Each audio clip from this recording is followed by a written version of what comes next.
And the Dallas Cowboys are hoping they can get back on track Monday night, but they'll be facing a very familiar face to North Texans on the other sideline as they welcome Allen High School grad Kyler Murray and his Cardinals to AT&T Stadium. So joining me with a preview is our friend Locked On Cowboys podcast host Landon McCool. Good morning, Landon. Always great to have you with us. Good morning. All right, so as we do with each week, we've got to start with that injury report for Dallas. How bad is it this time? Yeah, it's not so bad. It's not as bad as it's been these last few weeks. I think last week when we discussed, we thought Cooper Beebe was going to be back, and it turns out that he was kind of a game day decision not to come back. But it does look like this week you are finally going to get the entirety of the starting offensive line back for the Cowboys, which is going to be a huge boost. So I think that's really the main area of concern. The other spot that the Cowboys need to look at is safety. They missed Wanye Thomas because he was out with not a concussion, but a migraine. And then they had a couple other injuries, including Donovan Wilson, who is still did not practice yesterday. So the safety position is going to be another one that the Cowboys are going to need to watch to see who's healthy enough to play. They may have to rely on Elijah Clark, who was also out yesterday. So the Cowboys are still shuffling things on the back end of their defense. So you've got a bit of good news, a bit of bad news there. There's also been a lot of talk about Kyler's return to North Texas, but the Cardinals quarterback has been out with an injury as well. Is he for sure going to play this weekend?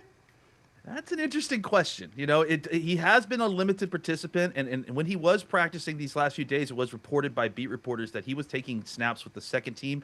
And then there's the other fact that, you know, they've had Jacoby Brissett these last 2 weeks, and Jacoby Brissett has done a pretty good job. And some folks have looked around at the numbers that he put up against two very good football teams, and they're wondering if there might be a little bit of a quarterback controversy happening at this point. So there is obviously an injury aspect of it, but I also think that Jacoby Brissett's played so well that maybe they're feeling like they don't feel like they need to rush him back to come back into play.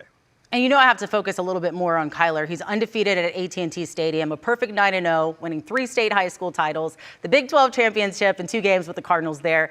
Can Dallas's defense ruin this record? Do you think that that's the case for this weekend? It's a great question. I mean, he is such a dangerous player, especially obviously with his feet. He's an amazing athlete.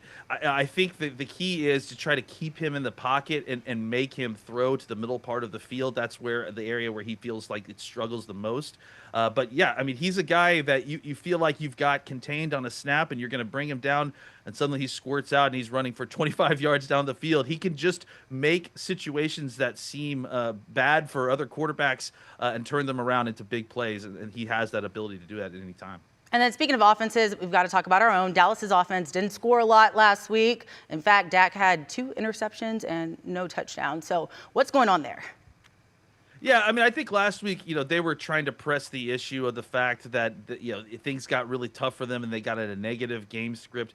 The Cowboys' offense is good, but trying to go against, you know, what is basically the top defense in the NFL in Denver, and while trying to score and protect your defense, it's a lot of masters to serve all at once. And I think, you know, getting back, like I said, Cooper Beebe this week will be a big boost to the middle of that offensive line because they weren't able to run the ball very effectively last week. I think Clayton Adams facing his former team, he may have some tricks up his sleeve. And I think the Cowboys' run game gets back on track this week, and that in turn helps Dak Prescott a lot as well. And obviously, I've been trying to speed up this game and say it's a Sunday night game. The game's on Monday. This is also a big game to see Cowboys' needs. The NFL trade deadline is that next day, so on Tuesday. Is there anyone Dallas might want to get rid of, or on the other side might want to trade and try and get? Yeah, I mean, there certainly could be guys, they could be buyers, right? Because you feel like the Cowboys need to add talent to their defense, whether that's about adding talent for this year or for the long term. I think they have the picks. There are players available.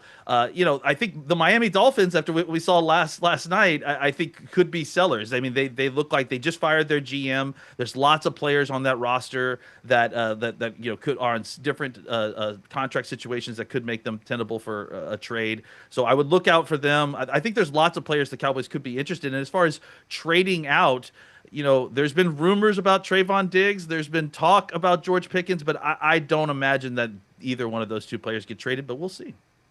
Well, Landon, as always, thanks so much for joining us. And as we know, Monday night's game is a big one. Kick it off right here on WFAA at 6:30 as our entire WFAA sports team gets you ready for the game. Then it's Cowboys Cardinals at 7:15.